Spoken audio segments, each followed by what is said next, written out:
오늘 정말 영적으로 갈급함이 있으시죠? 있으시죠? 네. 하나님을 만나려는 마음이 있으시죠? 그렇죠. 또 하나님의 뜻을 순종하려는 의지도 있으십니까? 귀한 성도의 그 공동체 우리 수요 예배 가운데 우리 예배자들에게 하늘의 임재가 끝까지 임하기를 주님의 이름으로 축복합니다. 저의 세대는요, 무조건 그냥 높이 올라가려고만 했습니다. 대학의 이름이 나의 인생을 결정한다라고요, 선생님들이 그렇게 얘기해 주셨습니다. 직장, 뭐 좀 어느 정도 영향이 있는 것 맞습니다. 그런데 배우자의 얼굴이 달라진대요. 네. 그리고 친구까지 달라진다고 합니다. 근데 이것은 아마 사회적 지위가 아닐까라는 생각이 들어요. 어쨌든 높이 올라만 가면 그것이 성공이다라고 얘기해 줬습니다. 그런데 심지어 교회마저 그것이 하나님께 영광이 된다고 해요. 우리 교회에서 이번에 누구 아들이 서울대 들어갔어요. 의대에 들어갔어요. 하나님의 영광입니다. 근데 이 말은요, 그 학생의 마음의 그 중심에 따라서 정말 하나님의 영광일 수 있는 것이고요, 또는 하나님의 영광이라고 그걸 굳이 끼워서 들먹일 필요 없는 그냥 세상적 기준의 성공이니까 그냥 진심으로 정말 축하한다라고 그렇게 얘기해 주면 되는 것 아니겠습니까? 그런데 그 마음에 하나님이 없는데 왜 하나님의 영광이라고 그렇게 치켜 세워줄까요? 문제는 이겁니다. 부, 명예, 권력, 이것은 하나님께 영광. 부, 명예, 권력이 하나님께 영광이 된대요. 이런 공식이 뇌리에 자연스럽게 새겨지는 청소년과 청년들이 생깁니다. 그러다 보니 먼저 성공, 그 이후 신앙입니다. 만일 내가 생각하는 그 성공, 그 고지에 오르지 못한 나는 하나님의 영광을 가리운 것처럼 부끄러운 신앙인으로 이렇게 숨어버리게 되죠. 인간의 욕망을 신앙으로 합리화해 주었으니 거침없이 그 성공의 고속도로를 질주할 생각만 가득하게 합니다. 하나님께 영광이 꼭 무엇이 되어야만, 또 뭔가 업적을 그렇게 쌓아야만 하나님을 높여드리라는 그 생각하는 것이 맞는 것일까요? 그것이 성경적인 것일까요? 오늘 말씀을 대하는 우리의 생각은 어떠십니까? 네, 이런 심각한 분위기 어쩌죠? 우리가 웃을 수 있으면 크게 웃으셔도 되는데요. 자, 이런 여자 참 얄밉다. 근데 정말 얄밉게 부러운 거예요. 이게 세대마다 좀 다릅니다. 자, 10대 때는요, 얼굴이 너무 이쁜 거예요. 이 아이가 너무 얼굴이 이쁜 거예요. 근데 무엇까지 잘해요? 맞아요, 공부까지 잘하는 거예요. 너무 얄미운 거예요. 자, 20대예요. 뭔가 변했어요. 변했거든요. 성형수술을 한 거죠. 그런데 티가 잘 안 나는 거예요. 그냥 너무 이쁜 거예요. 네, 너무 얄미운 거예요. 그렇죠? 30대 결혼 전에 그냥 오만 짓 다 하고 이렇게 막 돌아다녔는데 누릴 거 다 누렸는데 누구를 잘 만났어요? 네, 신랑 잘 만났어요. 남편 잘 만나서 그냥 잘만 사는 여자. 네. 40대 남편 잘 만났어요. 와, 골프도 칠 수 있고요, 해외여행에 다닐 수 있어요. 이렇게 막 놀러만 다녔는데요, 자식들이 대학에 척척 붙어주는 여자. 네. 50대는 뭘까요? 먹어도 살이 안 찌는 여자. 60대는 뭘까요? 건강이 최고죠. 건강복도 타고났는데 무슨 복이 또 타고났을까요? 돈복이 타고났대요. 여러분, 웃자고 얘기한 것이지만요, 사실 우리가 모이면 이런 주제로 자랑하고 또 부러워하는 이야기로 가득 차요. 우리는 부러움의 이 조건에서 공통점을 우리가 발견할 수 있는데요, 정말 다 눈에 보이는 것들입니다. 그리고 사실 이거는 상대적인 것들이에요. 있다가도 없어지는 것들이고요, 뭐 예쁜 몸매, 또 얼굴, 사실 영원합니까? 영원하지 않는 것 같아요. 또 만족이 시들시들해지면 그 만족을 채울 때까지 계속 우리가 시도를 하는데 그 과정에서 오히려 또 무너지고 넘어지기도 합니다. 하지만 우리 신앙인들의 진정한 고백이 무엇입니까? 어떠해야죠? 주 예수보다 더 귀한 것은 없네. 그렇죠? 없어야죠. 하지만 우리 교회도 교회 건물을 더 넓게, 더 높게, 최고의 내부 디자인으로 그렇게 하는 이유가 뭘까요? 더 많은 성도를 모으기 위해서. 이것에 목표 지향하는 교회들도 있습니다. 그리고 이 공동체에 그 속한 것을 정말 자랑하죠. 또 뭔가 모르게 그런 교회에 있으면 내 신앙이 부쩍이나 커 보이기도 합니다. 오늘 우리가 읽은 본문에서 예수님의 제자들도 누가 큰가, 또 누가 최고인가, 여기에 관심을 둘 수밖에 없는 그 시간적인 상황이 오고 말았습니다. 자, 예수님과 제자들이 공간 이동을 합니다. 갈릴리에서 가버나움으로 이제 이동을 해요. 그런데 이 갈릴리에서 가버나움으로 오는 도중에 제자들 사이에서 뭔지는 몰라도 이렇게 논쟁이 있었던 것 같습니다. 예수님도 뭔가 아셨는지 제자들에게 물어보셨죠. 너희가 오는 길에 무엇을 두고 논쟁을 벌였느냐라고 물어봅니다. 예수님이 물어봤는데 이게 다들 잠잠한 거예요. 서로 대답하기가 곤란했던 모양이죠. 자신이 생각하기에는 정말 바람직하지 않은 그런 서로 간의 그런 대화가 있었던 것 같습니다. 34절에 보니까요. 이는 길에서 서로 누가 크냐, 뭐라고요? 서로 누가 크냐 하고 쟁론하였음이라 라고 합니다. 지금 제자들 사이에서 가장 핫한 관심사가 뭐예요? 누가 크냐. 지금 예수님 옆에서 예수님이 우리 선생님이신데 그러면 다음 넘버 2, 넘버 3는 지금 누구냐라는 거예요. 당대에서 가장 핫한 사람 중에 으뜸을 뽑으라고 했을 때 갈릴리 출신 예수가 급부상했죠.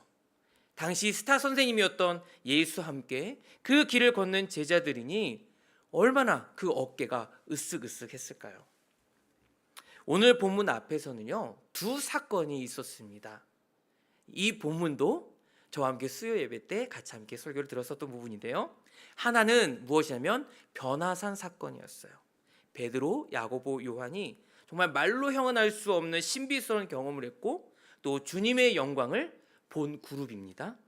또 하나는 귀신 들린 아이를 회복시키는데 실패했어요. 그리고 무척이나 부끄러움도 당했습니다. 그런 제자들의 그룹이죠. 자, 이 사이에서 논쟁이었을 거라 우리가 추측해 볼 수도 있습니다.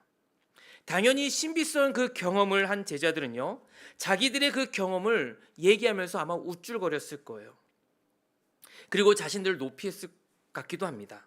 엘리야와 모세와 예수님이 한 자리에서 얘기한 장면 나 다 봤다. 정말 영원토록 그곳에서 정말 살고 싶은 마음이 정말 컸어. 산에서 정말 내려오고 싶지 않았다고. 우린 좀 특별한 것 같지 않아? 라고 그렇게 얘기할 수도 있지 않았을까요? 또 반대로 귀신을 쫓아내는데 실패한 사람들은 나름대로 아마 변명을 했을 겁니다. 분명히 내가 지난번에 귀신을 쫓아냈었거든. 그런데 예수님이 내게 관심을 두지 않아서일까? 아니면 내가 오늘 좀 컨디션이 좀 좋지 않아서일까? 그렇게 변명을 했을지도 모르겠습니다. 어쩌면 변화산에 올라간 그 세 사람들끼리도 서로 누가 더 주님께 인정받은 제자인지에 대한 논쟁이 있었을 수도 있습니다. 논쟁은 서로 다른 의견을 가진 사람들이 각각 자기의 주장을 말이나 글로 논해서 다투는 것으로 또 말다툼이라고 사전에 명시하고 있습니다. 이들은 예수님을 메시아라고 생각을 했는데요. 사실 예수님은 어떤 메시아일까요? 인류의 죄값을 속량이라는 그 하나님의 계획을 이루시기 위해서 오신 메시아이죠. 그런데 제자들은 이스라엘 이 나라를, 우리 백성을 구원할 왕으로 생각합니다. 제자들은 그렇게 생각했습니다. 제자들이 경험했던 변화산 사건, 또 제자들은 귀신을 쫓아내지 못했지만 예수님께서는 그 귀신을 쫓아내신 그 사건, 그리고 오늘 우리가 읽은 그 본문의 그 논쟁, 근데 그 사이에는요, 샌드위치 안에 내용물을 이렇게 살짝 넣은 것처럼 이 말씀이 끼어 있습니다. 어떤 말씀이냐면요, 31절과 32절의 말씀입니다. 이는 제자들을 가르치시며 또 인자가 사람들의 손에 넘겨져 죽임을 당하고 죽은 지 3일 만에 살아나리라는 것을 말씀하셨기 때문이더라. 그러나 제자들은 이 말씀을 깨닫지 못하고 묻기도 두려워하더라. 예수님의 제자라고 해요. 예수님을 가장 가까이 따르는 사람이라고 하면서 으쓱하면서, 그런데 스승의 말에는 전혀 귀 기울이지 않는 제자들입니다. 제가 설교를 시작하면서 예수님의 제자들도 누가 큰가, 또 누가 최고의 제자인가, 여기에 관심을 둘 수밖에 없는 그런 시간적 상황이 다가왔다라고 제가 말씀드렸어요. 예수님은 십자가에서 치를 그 죽음의 시간을 지금 말씀하고 계시는데, 제자들은 여전히 예루살렘 입성, 이스라엘의 구원자로서의 영광이 다가오는 그 시간으로만 생각하고 싶은 지금 모습입니다. 지금 여기에 제자 공동체가 위기가 있는 것입니다. 예수님이 말씀하시는 그 뜻을 자기 생각대로 해석하고 싶어하고, 그걸 또 원하니까 하나님이 살아계시고 역사하시는 하나님의 나라가 보이질 않는 거예요. 하나님의 나라를 보게 하는 눈이 어두워져 버린 겁니다. 그러니 싸울 수밖에요. 그러니 평안이 깨졌어요. 그러니 서로 마음이 상했어요. 그러면 이 상황을 어떻게 극복할 수 있을까요? 이 상황을 어떻게 극복해야 할까요? 성경은요, 성공이라는 사다리의 그 꼭대기를 최대한 높이 올라가서 그 지점에서 영향력을 발휘하라고 말한 적이 있을까요? 없습니다. 근데 여기에서 우리가 오해하지 말아야 될 것은, 지금까지 주님의 그 인도로 주어진 그 삶을 최선을 다해 오신 우리 분들이 다 있어요. 그렇게 최선을 다해서 섬기다 보니까 사회적으로 존경받는 위치까지 가신 분들, 정말 존경스럽습니다. 이런 분들의 가치를 깎아내릴 의도는 하나 없습니다. 그런데 누구에게나 일반적으로 적용할 수 있는 그 성경 가치관에서 입장에서 말씀을 드리면, 성경은 시종일관 죽게 하듯 하라고 합니다. 죽게 하듯 한다는 것은 무엇이냐면, 성경에서 예를 들면 요셉의 태도에서 잘 드러납니다. 요셉은 노예로 있을 때에 죽게 하듯 주인집에 일을 했습니다. 주인 의식을 가지고 일한 결과가 승진이었어요. 승진을 위해서 일한 것은 아닌 것이죠. 요셉이 승진한 이유는 요셉에게 뭔가 일을 다 맡기면 정말 다 믿을 수 있었고, 그리고 형통한 것을 보았기 때문이라고 성경은 기록하고 있습니다. 우리가 요셉을 주목하는 그 이유는 성공 사다리 그 꼭대기를 추구하지 않았다는 점입니다. 시종일관 하나님 앞에서의 삶을 추구했었죠. 요셉의 비전이 총리였습니까? 그의 꿈이 총리라는 것은 그 어디에도 없습니다. 요셉이 자신이 훗날 나는 총리가 되어서 하나님께 영광 돌리겠어 라고 그렇게 비전을 가지고 있었다는 말은, 또 그런 태도는 성경에서 찾아볼 수 없습니다. 단지 그 모든 일을 죽게 하듯 했을 뿐이죠. 이것이야말로 영적 고수 아니겠습니까? 정말 장성하고 성숙한 사람이죠. 죽게 하듯 그 과정 자체에 충실했기 때문에 가는 곳마다 요셉은 축복의 통로로 쓰임받은 것이었죠. 근데 참 안타까울 뿐입니다.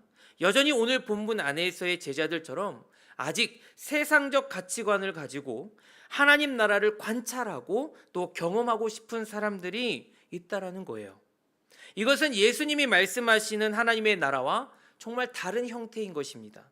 무늬만 하나님 나라이지 알맹이는 어떤 것입니까? 온통 세상적 관점인 거예요. 이러한 상황에서 예수님은 무엇이라고 말씀하시냐면 35절입니다. 예수께서 앉으사 12 제자를 불러서 이르시되라고 했습니다. 지금 오늘 본문에서 12 제자들은 무엇입니까? 문제가 있는 공동체예요. 문제 있는 그 공동체를 불러서 말씀하신 겁니다. 누구든지 첫째가 되고자 하면 뭇 사람의 끝이 되며 뭇 사람을 섬기는 자가 되어야 하리라 하시고, 아멘. 낮추고 섬기라는 그 주제가 드러납니다. 자신을 낮추는데 거기서 그치지 말고 정말 적극적이고 구체적인 행함을 통해서 섬겨야 한다는 예수님의 말씀인 것이죠. 오늘날도 마찬가지만 이 말씀은 당시에도요, 상식적으로 사실 이해가 잘 되지 않는 말씀입니다. 더욱이 노예 제도가 있었던 시대 아니겠습니까? 사회적 그 지위와 계급이 정말 중요하게 여겨졌던 시대였기 때문이죠. 또한 사람들은 일반적으로 다른 사람에게 섬김을 받는 것을 사실 너무나도 좋아하고 또 익숙합니다. 그런데 예수님께서는요, 상식을 이렇게 엎으셨어요. 일반화를 뒤집어 엎으셨습니다. 예수님께서는 높임을 받으려 하지 말고 겸손하게 다른 사람을 섬겨야 한다라고 말씀하셨습니다.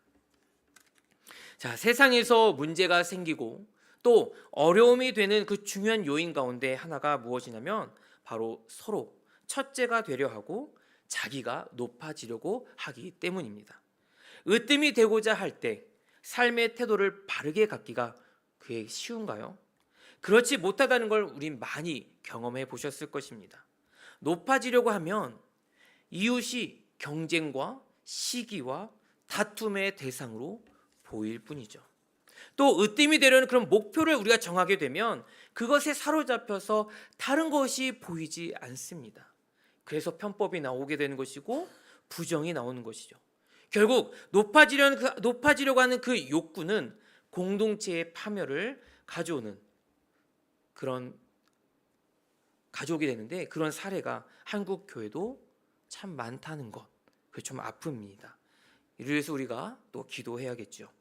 바로 그런 파멸로 이끄는 생각들이 바로 제자들을 사로잡고 있었던 그런 상황이었습니다.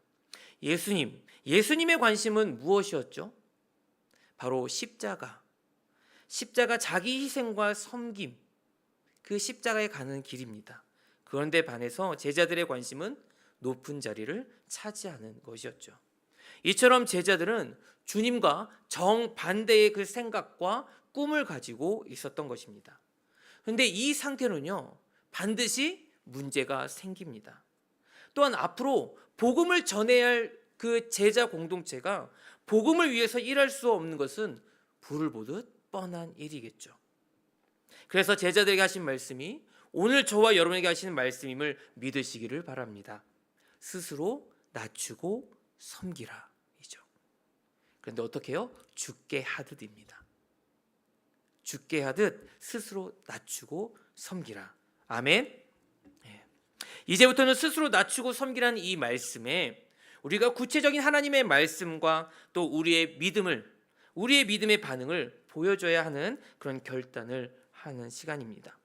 우리 36절과 37절을 우리가 같이 함께 읽겠습니다.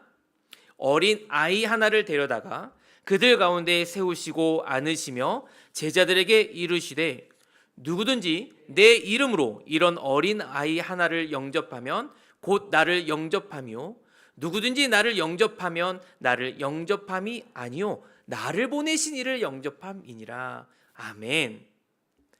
예수 그리스도의 이름으로 어린아이 하나를 영접하면 나를 영접한 것이고, 또 그것은 자연스럽게 당연히 나를 보내신 하나님 아버지를 영접한 것과 똑같다라고 얘기하신 것입니다. 자, 그렇다면 어린아이의 특성이 여럿 있겠죠. 그런데 오늘 본문에서 말씀하셨던 어린아이의 특징은 무엇인가 하는 건데요, 이것은 힘이 없고 도움을 필요로 하는 존재를 얘기합니다. 뿐만 아니라 당시의 상황으로 보면 어린아이는 전쟁이나 노역의 실제적인 가치가 있을까요, 없을까요? 일단은 그 시기에는 가치가 없는 존재입니다. 자, 십자가가 요구하는 삶, 그것은 힘이 없고 실제적인 가치가 없는 사람을 섬기는 것입니다. 힘이 없어요. 가치가 없대요. 그렇지만 그 사람을 섬기는 것이 십자가의 길이다라는 것입니다. 실제로 나에게 유익이 되지 않습니다. 실제적인 가치가 없는 사람을 섬기는 삶을 우리가 해야 한다라고 예수님께서는 더 구체적으로 말씀하신 것입니다. 우리가요, 마음으로 예배하고 또 열심히 우리가 찬양을 해요. 또 정성을 다해서 하나님께 헌금을 드립니다. 또 최선을 다해서 기도도 합니다. 이 모든 것이 하나님을 섬기는 아주 소중한 방법들입니다. 하지만 하나님을 섬기는 삶은 여기서 멈추지 않는다라는 거예요. 말 안 듣고 문제 있는 주일학교 아이들을 섬기는 것도 주님을 섬기는 것이고요. 반항하고 무례한 중고등부 청소년들을 섬기는 것도 주님을 섬기는 것이고요.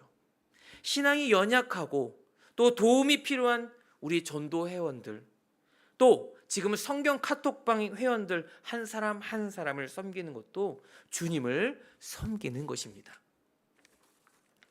예배와 찬양과 기도를 통해서 우리는 하나님을 만날 수 있지만 힘이 없고 도움이 필요한 사람들과 또 고통받는 사람들을 우리가 섬기면서도 그때도 우리는 주님을 만날 수 있는 큰 기쁨을 경험할 수 있는 줄 믿으시길 바랍니다. 우리 예수비전교회에 이러한 섬김의 간증들이 정말 날마다 풍성하기를 축복합니다. 자, 마지막으로 하나 질문을 하려고 하는데요. 섬김이 가능하게 하는 것은 도대체 무엇일까 하는 것입니다. 섬김이 가능하게 하는 것, 그것은 바로 겸손입니다. 교만하거나 스스로 높이면 절대로 섬길 수가 없습니다. 물론 외형적으로 겉으로는 표현할 수 있습니다. 하지만 주님은 다 아셔요. 우리의 마음의 중심이 무엇인지 주님은 다 아십니다. 그래서 기뻐하지 않으시는 외식일 뿐입니다. 그렇다고 해서 내가 겸손하겠다라고 다짐한다고 해서 겸손해집니까? 결코 그렇지 않습니다. 우리는요, 하나님의 은혜를 깨달을 때야 비로소 겸손해질 수 있는 것입니다. 바울처럼 나의 나된 것이 하나님의 은혜, 나의 나된 것이 그 모든 것이 하나님의 은혜라는 것을 확실히 믿고 우리가 고백할 때 겸손해질 수 있는 것입니다. 예수님께서 제자들에게 예고했던 십자가의 순환과 또 그리고 죽음의 의미를 제자들이 정말 올바르게만 알았더라면, 그것을 정말 잘 깨달았더라면 제자들 사이에서 이런 논쟁까지는 나오진 않았을 것입니다. 십자가의 길, 그 길은요, 예수님 스스로 낮추시고 진정한 희생과 섬김이 있는 자리였습니다. 그 대상이 누구입니까? 힘이 없고 또 실제적인 가치가 없는 사람. 근데 그것은 바로 저였습니다. 그것은 우리입니다. 죄로 인해서 하나님과의 단절이 되었어요. 하나님과의 단절은 영혼의 죽음입니다. 죽은 사람은 말도 할 수 없고 뭔가 액션을 취할 수도 없습니다. 사망이에요. 전혀 힘이 없습니다. 그리고 가치도 없지요. 그런데 힘이 없고 실제적인 가치가 없는 그 사람에게 주님이 찾아오신 줄 믿습니다. 그리고 정말로 하나님의 나라로 우리를 옮기기 위해서 실제로 십자가의 길을 걸으셨고 완전히 그 대가를 치르신 줄 믿으시길 바랍니다. 그래서 메마른 땅에 생명이 피어오르듯 사람을 살리는 축복이 아이러니하게도 십자가 그 자리였습니다. 그래서 예수님을 따른 이 시대의 제자인 우리가 십자가의 의미를 제대로 깨달으면 우리는요, 정말 기쁨으로 섬길 수 있는 것입니다. 앞에서 우리 어린이들, 또 청소년들, 우리 청년들, 이렇게 또 우리 가까운 전도회, 또 그리고 카톡방, 우리 회원들 다 얘기했는데요. 정말 실제로 우리가 정말 구원의 그 기쁨을, 그 감격을 우리 성도들에게 같이 함께 나누는 것입니다. 이제 곧 여름 성경학교가 있고요. 또 수련회가 있습니다. 어떻게 섬길 수 있을까요? 어떻게 섬기시겠습니까? 기도로요? 감사합니다. 기도해 주시기 바랍니다. 물질로요? 물질 너무 좋습니다. 감사합니다. 그런데요, 좀 한 번 더 용기를 내주셨으면 좋겠습니다. 한번 그 현장을 한번 찾아가 보시는 것도 너무 좋지 않을까요? 예전에 우리 권사님들, 집사님들 세대 때 선생님이었던 그 세대가 그 시절이 있었잖아요. 저도 그 기억이 나요. 어린 제 이렇게 막 어깨에 막 이렇게 안아주면서 막 기도했던 그 기억이 있는데 우리 권사님들 그런 기억 있으시죠? 그쵸? 다 끄덕끄덕 하고 있어요. 맞아, 나 그랬었지. 기억이 나네. 오세요. 선생님 아니어서 못 올 자리가 아닙니다. 혹시 정말 오셔서 같이 함께 그 아이들을 위해서 기도해주고 축복해주고 싶다면 오십시오. 환영합니다. 그렇게 섬길 수 있습니다.